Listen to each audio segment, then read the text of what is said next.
സീത, സന്തോഷത്തോടെ എന്നെ യാത്ര അയക്കേണ്ട നീ ഇങ്ങനെയായാൽ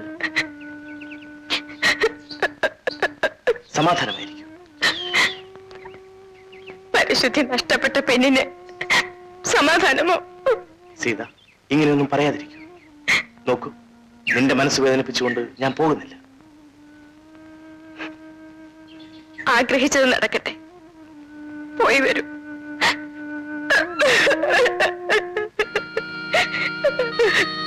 അന്ന് പോയ എന്റെ കുമാരനെ പിന്നെ ഞാൻ കണ്ടിട്ടേയില്ല. എന്റെ കഥ കേട്ട് നിങ്ങൾ ബോറടിച്ചിരിക്കും. No, never. ഒരർത്ഥത്തിൽ നിന്നിൽ പൊടി പുരട്ടി അവൻ നിന്നെ വഞ്ചിക്കുകയായിരുന്നില്ലേ? സീത, നീ ഇന്ന് എവിടെ നിൽക്കുന്നു? ചേരിയിലെ തെരുവ് വേശ്യാ മണ്ഡപത്തിൽ. ഞാനിന്നൊരു വിധവയായ വേശ്യയാണ് സാർ. മുൾമുനകളോട് കൂടി ആമ്പൽ ഒരിക്കലും മണൽക്കാടുകളിൽ വളരാറില്ല. കോലമിടിയിലും തേവാരവും മാത്രം അറിയാവുന്ന നീ ഇതൊക്കെ എങ്ങനെ സഹിച്ചു? ഞാൻ സ്നേഹിച്ച പുരുഷന് വേണ്ടി എല്ലാം സഹിച്ചു. പതിവ്രതയായ വേശ്യ. പുച്ഛിക്കുകയാണോ? അല്ല, നിന്റെ ഗതികേടോർത്ത് ദുഃഖിക്കുകയാണ്. പക്ഷേ നീ ഈ ചേരിയിൽ എങ്ങനെ വന്നെത്തി? പറയാം, എല്ലാം പറയാം.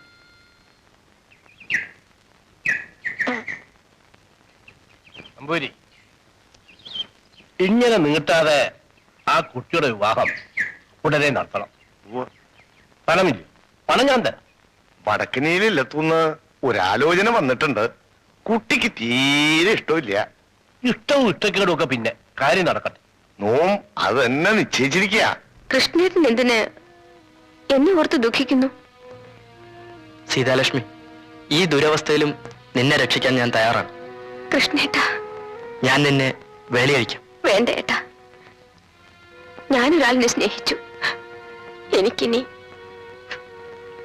മറ്റൊരാളിനെ സ്നേഹിക്കാൻ കഴിയില്ല. കുട്ടിയോട് ഞാൻ എന്താ പറയേണ്ടത്? അവൻ വീട്ടിൽ എഴുത്തയച്ചിട്ട് മാസങ്ങളായി. യാതൊരു വിവരവും അറിയില്ല. അവനെ കാണാത്ത ദുഃഖത്തിൽ ചേച്ചി കിടപ്പിലാണ്. ഞാൻ പലതും അറിഞ്ഞു.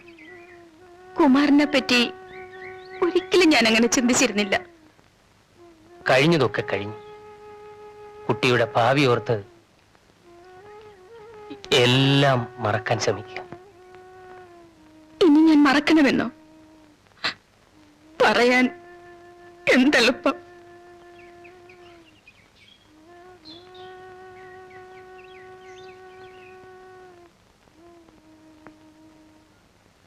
പിന്നെ എന്താ കുട്ടിയുടെ മനോഗതം? ഒന്നും മിണ്ടുന്നില്ലേ? എന്താ അന്തർജനം?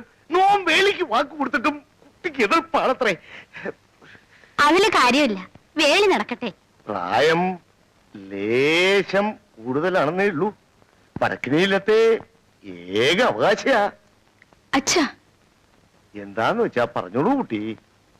എനിക്കിപ്പോ വേലി വേണ്ടച്ചാ. ശിവ ശിവ, നോം എന്താ ഈ കേക്കണേ? നോം വാക്ക് കൊടുത്തപ്പോ വേലി വേണ്ടെന്നോ?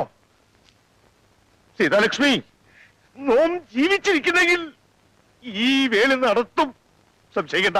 അച്ഛാ, പറയുന്നത് അനുസരിക്കൂ കുട്ടി. ഞാൻ വിവാഹം കഴിക്കാൻ പാടില്ല. പാടില്ലേ? എന്തുണ്ടായി കുട്ടി? ഞാൻ ഗർഭിണിയാണ്.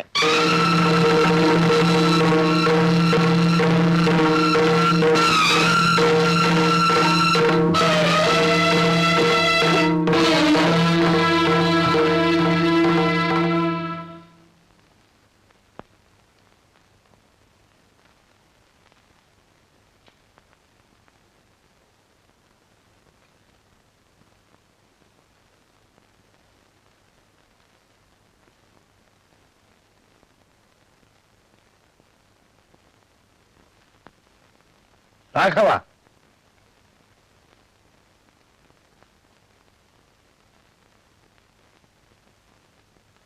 താൻ ഉടനെ മദ്രാസിൽ ചെന്ന് ശ്രീകുമാറിനെ കൂട്ടിക്കൊണ്ടുവരണം. അത് വേണോ? അത് തന്നെ വേണം. ഇല്ലെങ്കിൽ ആ അന്തർജനക്കുട്ടിയുടെ കണ്ണീര് ഈ തറവാടിനൊരു ശാപമായി തീരും. ഉപ്പ് തിന്നവൻ വെള്ളം കുടിക്കട്ടെ. അവനെ വരുത്തി അവനെ കൊണ്ട് സീതയെ വിവാഹം കഴിപ്പിക്കണം.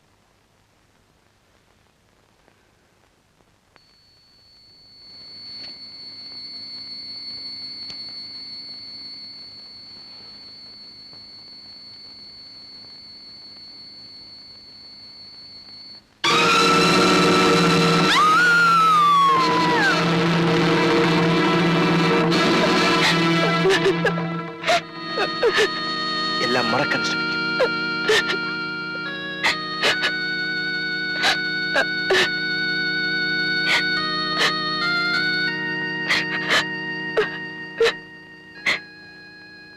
എല്ലാം മറന്നു. ഞാൻ ഇന്ന് മരവിച്ച ഹൃദയവുമായി ജീവിക്കുന്നു. നഗരത്തിൽ നിന്ന് നഗരത്തിലേക്കും ഹോട്ടലിൽ നിന്ന് ഹോട്ടലിലേക്കും എന്റെ ജീവിതം അവിരാമം ഒഴുകി. പലതും അനുഭവിച്ചു, അഭിനയിച്ചു. നീ പ്രസവിച്ച കുട്ടി പ്രസവത്തിൽ തന്നെ ആ ശാപസന്തതി മരിച്ചു. അതിൽ നിനക്ക് ദുഃഖമില്ല?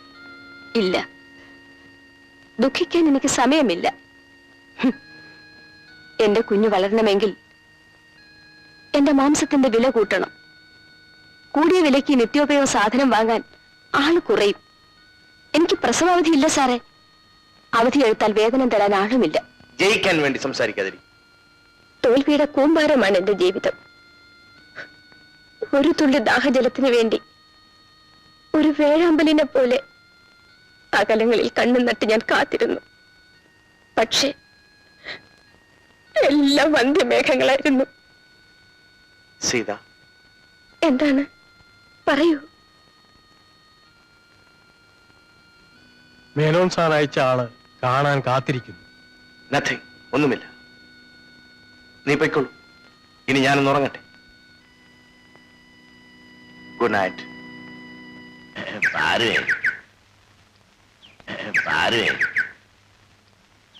നോക്ക്, ആ ചെറുക്കനായാലും നല്ല സന്തയ്ക്ക് പറഞ്ഞവനാ. അത് പിന്നെ പയ്യെ പറയണോ അമ്മാവാ? ആ ചെറുക്കനും പെണ്ണും നല്ല ജോഡിയായോ? അള്ളയും തന്നെ ആരും അറിഞ്ഞൂടാത്തല്ലേ ഈ രണ്ടെണ്ണവും. എന്തോന്നാ കുടിയങ്ങളെ എന്നെ പറ്റി പറയുന്നേ? ആരാടാ കുടിയൻ? ഇതാ കുടിയൻ നിന്റെ തന്തയാ. തന്തയില്ലാത്തോണ്ട് തന്ത പറയുന്ന താൻ ആരുവാ? നിന്റെ തന്തയാടാ. മോള് വരുന്നു, അപ്പൂപ്പൻ പോവാ. അപ്പൂപ്പൻ തെക്കോ, ഞാൻ വരാം. അമ്മാവൻ പോന്നേ. ഇപ്പോഴത്തെ പിള്ളേരോട് വർത്താനം പറഞ്ഞാൽ തരപ്പെടില്ലാന്ന്. എടി പെണ്ണെ, ആ കിളവൻ പറഞ്ഞ നീ കേട്ടോ? നമ്മള് നല്ല ജോഡിയാണ്. അതിനിപ്പോ കുട്ടച്ചേട്ടൻ എന്ത് വേണം? എനിക്ക് നിന്നെ കെട്ടണം. അയ്യേ, നാണമില്ലല്ലോ എങ്ങനെയൊക്കെ പറയാൻ. എന്തിനു നാണിക്കുന്നത്? ഞാനല്ലാതെ പിന്നെ ആരുണ്ട് തന്തയില്ലാത്ത എന്നെ ഓ, കെട്ടാൻ? പറയുന്ന ആളിന് തന്തയുണ്ടായിരിക്കും.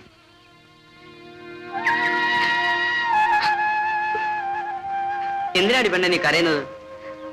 അവറ്റകൾ പോട്ടടി, നിനക്ക് ഞാനുണ്ട്. നമുക്ക് ജീവിക്കാം, വാ. ഈ പ്രസ്ഥാനത്തിൽ നിന്ന് പിന്മാറാൻ മാത്രം ദാസമ്മോഹനോട് പറയരുത്. ചെറുപ്പത്തിന്റെ ചുവരത്തിളപ്പിൽ അന്ധനാകരുത്. ഒരു കാലത്ത് സ്വാതന്ത്ര്യത്തിന് വേണ്ടി വെള്ളപ്പടിയുടെ നേരെ ഗർജിച്ച ദാസമ്മോഹനാണോ ഈ സംസാരിക്കുന്നത്? കഷ്ടം. എന്റെ ഗർജനങ്ങൾ ഇന്ന് വെറും ഗൽപ്പിതങ്ങളാണ് ഉണ്ടാക്കുന്നത്. ഞാനൊന്നുമായില്ല. ചെരുപ്പ് നക്കാൻ ശീലിച്ചിട്ടില്ലാത്തത് കൊണ്ട് ഞാൻ ഇന്നൊരു ചെരുപ്പ് മുത്തിയായി ജീവിക്കുന്നു. ഞാൻ ആർക്ക് വേണ്ടി ജീവിക്കണം? 10,000ങ്ങളുടെ രക്ഷയ്ക്ക് വേണ്ടി ഞങ്ങൾ 1000 ചുടിയേരൊഴിക്കാൻ സന്നദ്ധരാണ്. മരിച്ചവർക്ക് വേണ്ടി ജീവിക്കുന്നതിനേക്കാൾ നല്ലത് ജീവിച്ചിരിക്കുന്നവർക്ക് വേണ്ടി മരിക്കുന്നതല്ലേ? നിക്കടാ അവിടെ. നീ എവിടെ പോകുന്നു? വേറെ വിശക്കും പടി തന്നാ പറ്റൂല. അതിന് നീ എവിടേക്കാ ഓടുന്നത്? നിന്റെ തന്ത അവിടെ നിൽക്കുന്നോ? തള്ളയൊക്കെ ശരി, തന്തയെ പറഞ്ഞാലുണ്ടല്ലോ. പറഞ്ഞാൽ എന്ത് ചെയ്യൂടാ? തള്ളയായോണ്ടൊന്നും ചെയ്യുന്നില്ല. എന്താണ് സ്വന്തം ശിശുവുമായി ഒരു ശോകരസം? രതിക്കുട്ടിക്ക് സുഖമില്ലല്ലയോ? സംഗതി ഞാൻ അറിഞ്ഞു. ആ പൂരം 10 പൂരാണം, കേതു ഉദയം, ആ ശരീരപീഠനം, ഏതുമില്ലാതനർത്ഥം കേതുവിങ്കൽ, അത്യഗ്നി, വേദന, ശോധന, സാധന, ശോഭന, അന്തർജ്വരം, ഛർദി. സമയം മോശം. മകരം വരെ മരണമാണ്, മരണം വരെ നരകമാണ്. സൂക്ഷിച്ചു. സാരമില്ല, ഒരു ചരട് ജപിച്ച് ഞാൻ തന്നെ ഇടിയിലോട്ട് കെട്ടിത്തരാം. പിന്നെ പാമ്പിനെ എടുത്ത് തമ്പുരു വീട്ടിയാലും ഒരു കുഴപ്പവുമില്ല. നിന്റെ കാശോട്ട് 50 പൈസ ഇങ്ങോട്ടാ. എന്റെ കൈ കാശൊന്നുമില്ല. എന്റെ കുഞ്ഞ് വിശന്ന് കരയുന്നു. നിനക്ക് മനസ്സുണ്ടേതാ? ഒന്നുമില്ല, നിന്നെ കെട്ടാനുള്ള നഷ്ടപ്പെടാത്ത പ്രായമെങ്കിലും എനിക്കുണ്ടല്ലോ. എടോ, അനാവശ്യം പറയരുത്. വയസ്സായിട്ടും പകുതിയില്ല. എന്താ ഞാൻ പറഞ്ഞ ഉള്ളതല്ലയോ? മതി, ഒന്ന് നിർത്തിയാട്ടെ. ഞാൻ നിർത്തി. എനിക്കില്ല, എനിക്കില്ലേ ഇല്ല. സന്തുഷ്ട കുടുംബം, സൂത്രം, ആസൂത്രണം. നീയും ഓർത്തോ? ആ, എഴുതി തീരാറായോ? ഇല്ല. എന്താ ഇത്ര താമസം? എനിക്ക് മനസ്സില്ല എഴുതാൻ. നിങ്ങൾ പറയുമ്പോൾ എഴുതാൻ എന്നെ കിട്ടില്ല. ഇത് അങ്ങാടിയിൽ കിട്ടുന്ന സാധനമല്ല മിസ്റ്റർ. വല്ലാത്ത അസ്വസ്ഥത കാണുന്നല്ലോ. അല്പം സ്വസ്ഥത തരാമോ? ഞാൻ ഇവിടെ നിന്നും പോവുകയാണ്. എങ്ങോട്ട്? എങ്ങോട്ടെങ്കിലും. ഞാനും നിങ്ങളെപ്പോലെ ഒറ്റയനാ. പൂട്ടിയിട്ടിരിക്കുന്ന ഈ ബംഗ്ലാവ് തുറന്നത് നിങ്ങൾക്ക് വേണ്ടി മാത്രമാണ്. നിങ്ങൾ ഇവിടെ നിന്നും പോകരുത്. എനിക്ക് പോയേ തീരൂ. എങ്കിൽ എന്റെ കൂടെ മദ്രാസിലേക്ക് വരണം. ഇല്ല. പിന്നെ പണം ആവശ്യമുണ്ട്. എന്തു വേണം?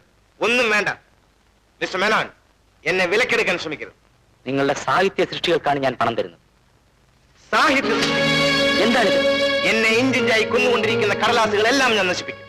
എല്ലാം. നിങ്ങൾക്കെന്നല്ല ഒരു സാഹിത്യകാരനും അതിന് കഴിയില്ല. എഴുതി ജീവിതഗന്ധിയായ നിങ്ങളുടെ കഥ പൂർത്തിയാക്കി പ്രസിദ്ധീകരണത്തിന് കൊടുക്കും. എന്നെ കൊണ്ട് കഴിയില്ല മിസ്റ്റർ മേനോൻ. ഞാൻ എന്തൊക്കെയോ കുത്തിക്കുറിച്ചു. അവസാന ഭാഗം എങ്ങനെ ആരംഭിക്കണമെന്ന് എനിക്കൊരു രൂപവും. നിങ്ങൾക്കത് പൂർണ്ണമാക്കാൻ കഴിയും. എനിക്കുറപ്പുണ്ട്. ഒരിക്കൽ നിങ്ങളുടെ ജീവിതത്തിലേക്ക് കടന്നു വന്നവർ ഇന്ന് ഈ ചേരിയിലുണ്ട്. അതുകൊണ്ട് തന്നെയാണ് നിങ്ങളെ ഇവിടെ വരുത്തിയതും താമസിപ്പിച്ചത്. എഴുതാൻ വേണ്ടി ഞാൻ വന്നത് ശരി തന്നെ. പക്ഷേ ഇന്നെന്നെ പോയകാല സംഭവങ്ങൾ കുത്തിമുറിവേൽപ്പിക്കും. നിങ്ങളുടെ സാഹിത്യകാരൻ ഇന്നെവിടെ? അറിയില്ല. അന്വേഷിച്ചതെല്ലാം കണ്ടെത്തി. പക്ഷേ എന്നിലെ എന്നെ മാത്രം ഞാൻ കണ്ടില്ല. നിങ്ങൾക്ക് ഇനിയും ഒരു ജീവിതം ബാക്കിയുണ്ട്. അത് ജീവിച്ചു തന്നെ തീർക്കണം. മിസ്റ്റർ മേനോൻ, മറ്റു പലരെക്കാളും നിങ്ങളെ ഞാൻ സ്നേഹിക്കും. അതുകൊണ്ട് നിങ്ങൾ എന്നെ ഉപദേശിക്കും. I am the master of my faith.